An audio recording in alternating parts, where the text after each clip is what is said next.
네, 안녕하십니까. 김남준 특수교육학의 10월, 11월 실전 모의고사 과정에 대해서 간단하게 설명을 드리겠습니다. 몇 가지 작년 코스하고는 다소 달라진 부분이 있습니다. 그 부분에 대해서 선생님들에게 간략하게 설명드릴 수 있도록 하겠습니다. 우선요. 초등 특수와 중등 특수로 구분되는 부분은 작년과 동일합니다. 그리고 전체적으로 운영되는 기간도 동일합니다. 다만 작년 같은 경우는 격주로 운영이 됐다라고 보면 올해 같은 경우는 격주의 개념이 아니라 연이어서 이루어진다라는 거죠. 전체 기간은 똑같지만 그래서 초등은 5주에 걸쳐서 이루어지고 중등은 7주에 걸쳐서 이루어집니다. 개강일을 보게 되면 10월 8일, 초등 같은 경우요, 10월 8일 일요일입니다. 그리고 매번 일요일에 강의가 이루어진다. 이렇게 보시면 되겠고, 중등 같은 경우는 토요일에 10월 7일 토요일, 그러니까 추석 연휴 지나고 토요일 날 개강을 하고 매주 토요일 날 강의가 이루어진다. 이렇게 보시면 되겠습니다. 바뀌는 날은 없습니다. 결론적으로 5주, 초등 같은 경우 5주 연속으로 일요일에 시험을 보는 것이고 중등은 매주 토요일에 정해진 시간에 시험을 실시한다. 이렇게 생각을 하시면 되겠습니다.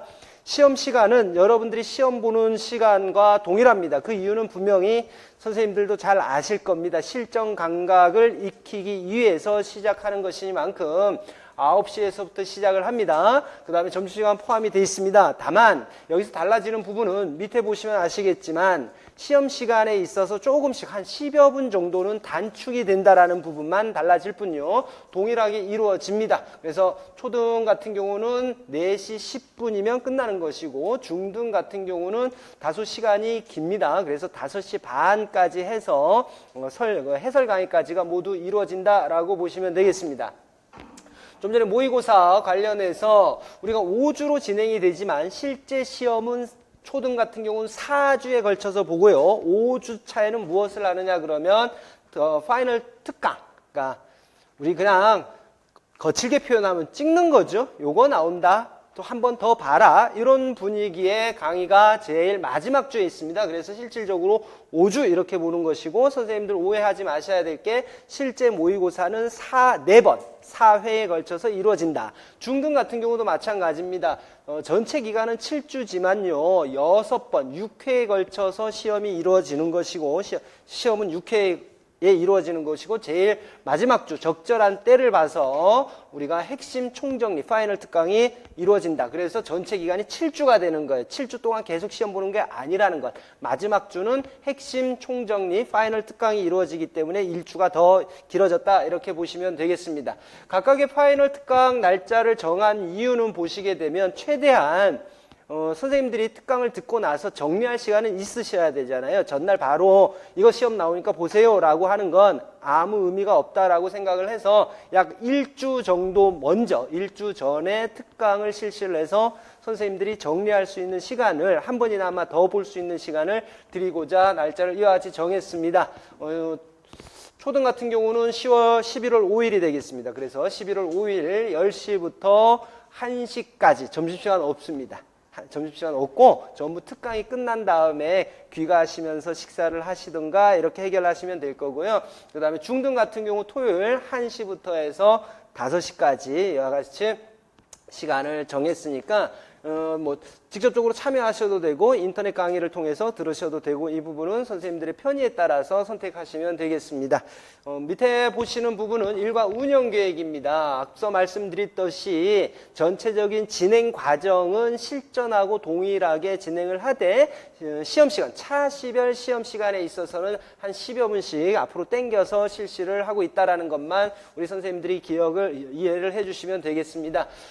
초등 같은 경우 특이사항은 뭐냐 그러면 교직 논술은 제가 출제를 해서 그대로 여러분들이 보시면 되는데요. 중등 같은 경우는 논술이 교육학 영역입니다. 제가 넘볼 수 없는 영역이죠. 그렇죠? 침해에서도 안 되는 영역이고 하다 보니 어떻게 커버를 하냐 그러면 저희 방문각에 계신 교육학 교수님들께서 출제를 하시는 부분이 있습니다. 그래서 밑에 행정팀하고 합의를 한 결과 1, 2주차 정도는 기존의 모의고사 있죠. 공개 모의고사를 그대로 운영할 수도 있다. 있다라고 못 받기보다는 있을 가능성도 있습니다라고 이야기를 하고 나머지 6회차에 걸쳐서는 정규적으로 각각의 교수님들께서 출제하신 모의고사를 갖고 보실 수 있도록 조치를 취할 수 있도록 하겠습니다. 해설 강의도 이루어집니다. 해설 강의도 보시게 되면 1시 40분부터 4시 40분까지 각각 이루어지고요. 중등은 조금 시간이 다소 깁니다. 긴 만큼 문항수가 많지 않습니까? 문항수가 많다 보니까 이와 같이 길어지고 있다라고 보시면 되겠습니다. 자, 대략적인 흐름은 선생님들에게 설명을 드렸고요. 정리를 하자 그러면 이번 10월, 11월 과정은 크게 보게 되면 실질적으로 선생님들이 문제를 푸는 과정하고 제일 마지막 주에 총정리하는 그 과정으로 이루어졌다라고 보시면 되겠습니다. 이제 강의 목적 보겠습니다. 아무래도 실전 모의고사는 그 어떤 것보다도 지금 빨간색으로 표시는 해놨습니다만 1차 시험을 고득점으로 합격하는 데 초점을 둘 수밖에 없습니다. 2차 시험에 대한 부담을 줄이기 위해서는 1차 시험에서 고득점으로 합격을 해야 되겠죠. 물론 합격도 중요하겠습니다만 합격하는 바에는 고득점으로 합격을 해서 최종 합격을 하기 위한 과정으로서 2차를 조금 편안하게 준비할 수 있도록 해주시는 게 좋겠습니다. 2차는요. 주관적인 평가가 이루어집니다. 아무리 객관적인 지표를 갖고 평가를 한다 손 치더라도 사람에 의해서 면으로 이루어지는 거기 때문에 조금의 변수가 있을 수 있습니다. 그러나 필기시험은요 그렇지 않습니다. 상당히 객관적이죠. 여러분이 하는 대로 점수가 나올 수밖에 없습니다. 그런 만큼 1차에 여러분이 고득점을 받는 것이 최종 합격을 위해서는 더욱 바람직한 방향이 아닌가라고 생각이 듭니다. 2차 같은 경우 열심히 준비했다고 해서 그걸 보장할 수 있는 게 아니거든요. 그런 부분을 좀 감안을 해 주셨으면 좋겠습니다. 자, 그래서 1차 고득점 합격을 목표로 하고 있고요. 강의 내용 봅니다. 실전 예상 영역입니다. 저 같은 경우는 통계 프로그램 돌립니다. 실제로 통계 프로그램을 돌립니다. 찍는 게 아닙니다. 통계 프로그램을 돌려서요. 최근에 나왔던 문제와 그동안 안 나왔던 문제 이렇게 비교를 해서 가늠을 하게끔 돼 있습니다. 그래서 실전 예상 영역이라든지 유형의 문제들을 선생님들에게 제공을 할 것이고요. 그 다음에 이와 같은 과정, 첫 번째 이야기 드렸던 실제 나올 만한 영역을 찍기 위해서는 어떤 부분들이 필요하냐 그러면 기출문제라든지 그 다음에 기출 경향, 거기에다가 어떤 분들이 금년도에 출제위원으로 들어가시는지 그리고 어떠한 성향을 갖고 계신 분인지에 대한 분석까지 완전히 이루어진 다음에 여러분들에게 문제로 제공이 되는 것입니다. 그 부분 여러분들 좀 감안을 좀 해주셨으면 좋겠습니다. 이런 과정을 통해서 비록 모의고사지만 여러분들이 이 과정을 거치고 실전 시험장에 들어갔을 때는 마치 모의고사 보는 것 혹은 모의고사보다 어떻게 보면 좀 더 쉽게 느껴질 수 있도록 좀 더 과하게 이야기하면 복습하는 느낌을 받을 수 있도록 하고자 하는 게 저희 궁극적인 목적이 아닌가 이렇게 생각이 듭니다. 조금 전에 말씀드렸듯이 실제 시험장에 들어갔는데 풀었던 문제를 다시 푸는 그 짜릿함이란 이루 말할 수 없겠죠. 내가 봤던 문제를 다시 한번 푸는 거니까 확신감이 더 들 것이고요. 문제 푸는 내내 즐거울 수밖에 없을 겁니다. 제가 여러분들에게 해드리고자 하는 역할은 그런 겁니다. 자, 조금 전에도 말씀을 드렸지만 초등특수 같은 경우는 실전 모의고사 4회고요. 이 4회에는 초등교육과정은 포함되지 않습니다. 이제 제가 지속적으로 초등교육과정을 여러분들에게 지도할 수도 없는 입장이고 하다 보니까 전적으로 이제 문제를 빌려와서 여러분들에게 제시를 했는데 체계적으로 지도가 안 된다라는 결론에 도달을 했습니다. 그래서 올해는 과감히 초등교육과정은 빼고 모든 영역을요, 교육과정 A와 교육과정 B 전 영역을 어떤 문제로 채워놓느냐 그러면 전공 영역으로 채워놓습니다. 전공 영역과 특수교육 교육과정이죠. 이때 특수교육 교육과정을 오해하시면 안 됩니다. 교육과정의 것을 교육과정을 여러분들에게 낸다라는 이야기 아니라 우리 교육과정의 틀을 빌어와서 특수교육의 전공 문제를 내겠다라는 이야기입니다. 그렇게 여러분들이 이해를 해 주셔야 됩니다. 이제 중등은 어떻게 내느냐? 중등에 있어서는 큰 틀의 변화는 없습니다. 앞서 말씀드렸듯이 교육학 논술 같은 경우는 우리 방문각에 있는 교육학 교수님들의 지원을 좀 받고자 하고요. 실전 모의고사 이와 같은 형태를 빌어서 6회 실시한다. 큰 틀에서 핵심 총정리가 이루어진다라는 것은 큰 틀에서는 변화가 없습니다. 자, 그 다음에 채점과 관련해서는 여기서 좀 채점이라고 표현하는 건 좀 부적절하다고 생각합니다. 첨삭이 이루어지는데 채점은 아닙니다. 기존에 우리가 모의고사 2회를 봤습니다. 동형 모의고사도 봤었고요. 동형 모의고사 변형을 해서 봤었고 기출문제를 변형을 해서 봤습니다. 그때는 제가 채점을 했습니다. 그 다음에 첨삭도 같이 겸했죠. 그러나 지금 이 시점에 있어서는 채점은 이루어지지 않습니다. 선생님들이 답안 작성하는 데 있어서 이제 서답식은 거의 제외할 거고요. 몇몇 문제들을 통해서 이제 첨삭을 실시하고자 합니다. 첨삭에 대해서는 다음 페이지를 넘겨서 제가 설명을 드릴 수 있도록 하겠습니다. 다음으로는 강의 혜택 볼게요. 강의 혜택 이렇게 되면 혜택이라기보다는 선생님들이 반드시 지켜주셔야 될 내용입니다. 상당히 기간이 빠듯하겠죠. 선생님들이 모의고사도 풀어야 되고 하루 아닙니까? 그렇죠? 하루고 그 부분들에 대해서 대략적인 복습도 이루어져야 될 건데 왜 풀어야 되냐 그러면 이번에 과감하게 결정한 겁니다. 작년도 문제 모두 풀겠다. 어차피 모든 문제는 새롭게 리모델링이 되기 때문에 작년도 문제는 저한테는 크게 의미가 없습니다. 그러나 여러분들에게는 크게 의미가 있을 수가 있습니다. 다양한 문제를 풀어볼 수 있는 기회죠. 뿐만 아니라 작년 문제 보시면 아마 놀랄 겁니다. 실제 출제됐던 문제들하고 상당히 겹친다라는 부분을 여러분이 직접적으로 경험하실 수가 있을 거고요. 뿐만 아니라 초등의 문제를 중등이 풀어볼 수는 없어요. 왜냐 그러면 작년도 초등 사회부는 초등에게만 제공이 될 거고 중등 문제는 중등에게만 제공이 될 겁니다. 각각 작년에도 사회분, 육회분 각각 이렇게 돼 있거든요. 그러나 작년에 출제되지 않았다고 해서 올해 출제되지 말라는 법은 없습니다. 그러면 올해 제가 여러분들을 위해서 만든 문제와 작년도 출제될 것이다 라고 생각을 해서 만들었던 문제, 모든 문제를 풀어보게 되면 그야말로 우리가 보게 되면 우리 어선들, 쌍끌이 어선 이런 거 하죠. 저인망 어선 이야기하잖아요. 싹 밑에 있는 물고기까지 다 잡아서 끌어올려버리는 그런 기법을 이야기하는데 그 정도 수준이 되지 않을까? 저는 감히 그렇게 생각을 합니다. 그래서요. 바쁘신 와중에도 시간을 내셔갖고라도요. 반드시 제공되는 문제들은 풀어보셔야 됩니다. 이 부분은 제가 여러분들에게 표를 내기 위해서 드리는 문제가 표를 내기 위해서 저 이 정도 드립니다 라고 해서 장사 속으로 드리는 게 아닙니다.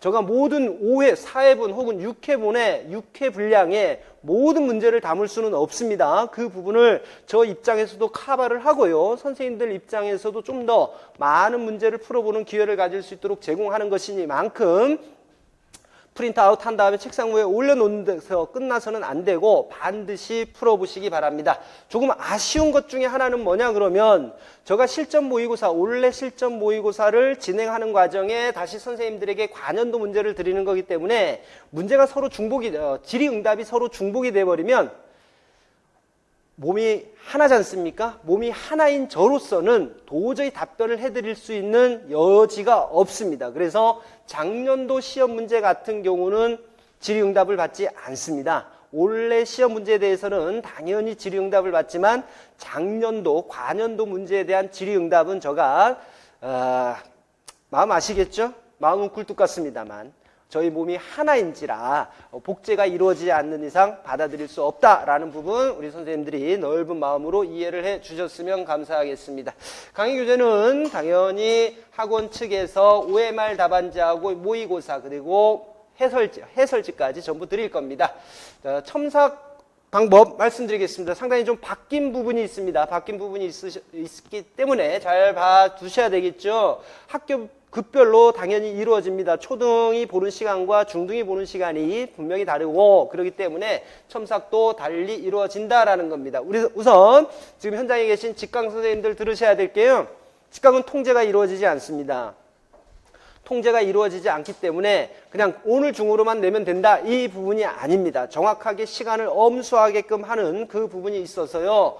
이제 당일 직접 제출하는 건 변함이 없는데 언제 제출하느냐? 각 차시가 끝날 때마다 제출해 주시면 됩니다. 각 차시가 끝난 다음에 바로 제출하지 않는다라는 것은 뭐냐? 실제 시험이었으면 어떻게 하겠다는 겁니까? 남들 1, 2차시까지 혹은 3차시까지 모든 시험이 끝난 다음에 그때 제출하겠다는 겁니다. 실제 시험은 매 차시가 끝날 때마다 답안지 제출하는 것을 원칙으로 하고 있습니다. 그와 같이 똑같이 운영하겠다라는 이야기입니다. 실제로 감독관이 없더라도 선생님들이 스스로 매 차시마다 시험 답안지를 제출해 주시는 것을 원칙으로 해 주십시오. 그 이후에 제출하는 것은 받지 않겠습니다. 이 부분은 직강하시는 선생님들에게는 개인적인 사정 이런 거 없습니다. 현장에 오셔갖고 진짜 시험을 보시는 만큼 시간 엄수하면서 봐주시면 감사하겠습니다. 이제 인강은 또 더불어 엄청난 변화가 있죠. 우리 인강 선생님들, 인강으로 강의를 들으시는 선생님들께서 선착순이라는 시스템을 이용했을 때 가장 큰 불만이 뭐냐 그러면 잡을 갖고 계신 선생님들의 가장 큰 불만이 있었습니다. 잡을 갖고 계신 경우에 이제 시험을 실시간으로 볼 수 없음에도 불구하고 선착순으로 보다 보니까 항상 선착순에서 밀려버리는 그런 문제점이 있습니다. 그래서요, 이제 학원 측과 협의해서 어떻게 할 거냐 그러면 야, 이건 무슨 식당도 아니지만 사전 예약제를 운영하고자 합니다. 사전, 좀 표현이 좀 다소 좀 생소할 수도 있습니다. 그런데 이게 가장 한번 시행해 보려고요. 한번 시행해 보려고. 그러니까 여러 가지 사정이 있다라는, 인강은 당연히 사정이 있기 때문에 인터넷으로 강의를 듣고 있다라는 것은 추측이 됩니다. 그런 부분들을 모두 감안을 해서 시스템을, 온라인 시스템 이용해서 미리 접수를 받고 그분들에 한해서 제가 답안을 받고 첨삭을 해드리는 것으로 학원 측하고 이야기는 끝났습니다. 학원 측하고 이야기 끝났으니까 이와 같이 제가 공개석상에서 이야기하고 있지 않겠습니까? 보다 구체적인 내용은 추후에 이제 저희 카페를 통해서 그 다음에 학원 홈페이지를 통해서 다시 공지할 수 있도록 하겠지만 대략적으로 온라인 시스템을 통해서 사전 예약 받고 그 분에 한해서만 첨삭이 이루어진다라고 생각을 하시면 되겠습니다. 더 아쉬운 부분이 있습니다. 더 아쉬운 부분은 인강 선생님들은 수가 매우 제한적이다라는 겁니다. 초등 선생님들 같은 경우는 7명요. 그 다음에 중등 선생님들 같은 경우는 18명입니다. 과거에는 한 25명, 30명 이렇게 사봤는데 앞서 직강 선생님들은 희망자에 한해서 모두 저가 첨삭을 해드리고 있습니다. 그 다음에 인강 선생님들까지 모두 해드리면 시험 문제 만들 시간조차가 없어요. 그 다음에 질의응답에 답해드릴 시간도 없어요. 그러다 보니까 그렇다고 해서 조교가 있다 손치더라도 첨삭을 조교한테 부탁할 수 있는 건 아닙니다. 조교도 없습니다. 그런 상황에서 혼자 쳐내기는 상당히 현실적으로 불가능한 만큼 이와 같이 수를 제한하고 있다는 것 선생님들이 양해를 해 주셨으면 좋겠습니다. 자, 초등 논술 봅니다. 교직 논술 아까 이야기했지만 해설지로 대체를 하고 첨삭은 이루어지지 않습니다. 교직 논술에 대해서는요. 교육과정 A, B 총 2회에 걸쳐서 첨삭을 할 건데 중등하고 매주 토요일, 일요일 실시되다 보니까 서로 크로스해서 이루어집니다. 그래서 초등 같은 경우는 1회와 3회차에 걸쳐서 첨삭이 이루어질 것이고 중등은 이제 교육학 논술 같은 경우는 마찬가지로 해설지로 대체가 될 겁니다. 전공 A, B 답안에 대해서 아까 초등이 1주차, 1회차와 3회차에서 대해서 첨삭이 이루어지니까 중등은 2회차와 5회차에 이루어질 수 있겠습니다. 지금 이 순간에 저의 가장 큰 바람은 뭔지 아십니까? 복제 기술이 빨리 나왔으면 좋겠다. 이 생각하고 있습니다. 그러면 숫자도 늘릴 수가 있겠고요. 그렇죠? 숫자도 늘릴 수가 있겠고 이와 같이 첨삭할 수 있는 회차도 늘릴 수가 있을 건데 그 부분이 참으로 아쉽다라는 생각이 듭니다. 아까 말씀을 드렸지만 첨삭의 중점, 채점이 아니다라고 말씀을 드렸습니다. 전체적으로 답안지 올려 쓰거나 내려 쓰는 선생님들이 상당히 많습니다. 올려 쓰거나 내려 쓰는 선생님들이 많습니다. 그런 부분들 한번 체크를 해볼 것이고 서술식 답안에 있어 갖고 문제의 포커스에서 어긋나는 답들을 간혹 쓰시는 선생님들이 계십니다. 그런 선생님들에 대한 피드백이 이루어지는 과정이다라고 보시면 되겠습니다. 자, 마지막으로 우리 선생님들에게 개인적인 상황상 모든 선생님들의 욕구를 들어주지 못하는 점을 몇 가지 말씀을 드리고 있습니다. 그래서 첫 번째 인강 선생님들에게 제일 많이 미안합니다. 첨삭 많은 선생님들 못 해드리고 많은 기회 못 드리고 있는 점 죄송하고요. 그 다음에 인강 같은 경우는 제가 모범 답안을 전달을 받고요. 제가 첨삭을 하고요. 다시 또 전달한 다음에 선생님들에게 스캔 받은 다음에 보내드리는 일련의 과정이 그렇습니다. 듣는데도 지치죠. 실제 기간이 상당히 오래 걸릴 수밖에 없다라는 이야기입니다. 그래서 제출했는데 왜 안 주세요? 이렇게 이야기하기보다는 앞서 설명드린 대로 접수받고 전달받고 첨삭하고 다음에 또 제가 전달하고 스캔해서 보내는 과정이 시간이 걸릴 수밖에 없는 과정이다라고 생각을 하셔서 조금 기다려주는 여유도 갖춰주셨으면 좋겠습니다. 이제 세 번째로 유아특수교육 전공은 별도로 개설하지 않습니다. 전공에 대한 지식을 갖추고 싶은 유아특수교육 전공 선생님들은 초등특수를 들으시면 되겠습니다. 초등특수와 유아특수는 문제의 수준이 크게 차이가 나지 않기 때문에 초등특수를 들으시면 충분히 전공 부분에 대한 내용은 커버가 될 것이라고 생각을 합니다. 세부 강의 일정 앞서 우리가 이야기를 했죠. 이제 선생님들이 직강이든 인강이든 들으시는 선생님들은 이와 같은 일정에 따라서 스케줄을 조정해 주시면 되겠고요. 인강 선생님들 입장에서 다시 궁금한 부분이 뭐냐? 문제 저는 언제 풀어볼 수 있겠습니까? 라는 부분. 그 다음에 해설은 언제 볼 수 있습니까? 라는 부분이 상당히 궁금할 것입니다. 그래서 지금 문제는요, 직강생들하고 직강으로 들으시는 선생님들하고 동일한 시간에 볼 수 있도록 조치를 취했습니다. 9시에. 초등 선생님들은 일요일 9시, 중등 선생님들은 토요일 9시에 자료 전부 올려놓습니다. 자료는 먼저 오픈시킨다는 겁니다. 그렇다고 해서 해설 강의까지 실시간으로 드릴 수 있다는 이야기는 아니에요. 해설 강의는 직강 선생님들을 대상으로 해서 지금과 같이 강의가 이루어지고 실시간으로 촬영이 있는 다음에 이제 온라인 팀에서 송출을 하는 과정이 이루어지는 거기 때문에 직강일 다음 날 업로드하는 것으로 했습니다. 그 시간도 마찬가지로 가장 빠른 시간 내에 올려드릴 수 있도록 하겠습니다. 구체적인 시간은 지금 장담을 못 드리고요. 아까 문제 올리는 것은 9시입니다. 9시 동일하게 올릴 수 있다는 것은 이미 협의가 끝난 상황이지만 이제 영상을 올리는 시간은 이제 직원 선생님들의 문제일 수도 있고 그래서 어떻게 돌아가느냐 이 부분 충분히 협의를 한 다음에 구체적으로 공지할 수 있도록 하겠습니다. 자, 이와 같이 좀 설명이 좀 길어졌습니다. 몇 가지 좀 달라진 부분들 그리고 우리 선생님들에게 양해를 구하고자 했던 부분들이 있어서 내용이 좀 길어진 것 같은데요. 아무쪼록 한 달 동안 잘 마무리하셔갖고요. 한 달 동안 잘 마무리하셔갖고 우리 선생님들이 지금까지 열심히 달려오셨던 소개 목적을 모든 선생님들이 달성하셨으면 좋겠습니다. 저의 조그만 바람이고 궁극적으로 선생님들의 큰 희망이 아니겠습니까? 그렇죠? 모든 선생님들 화이팅 하시고 좋은 소식 기다리겠습니다. 감사합니다.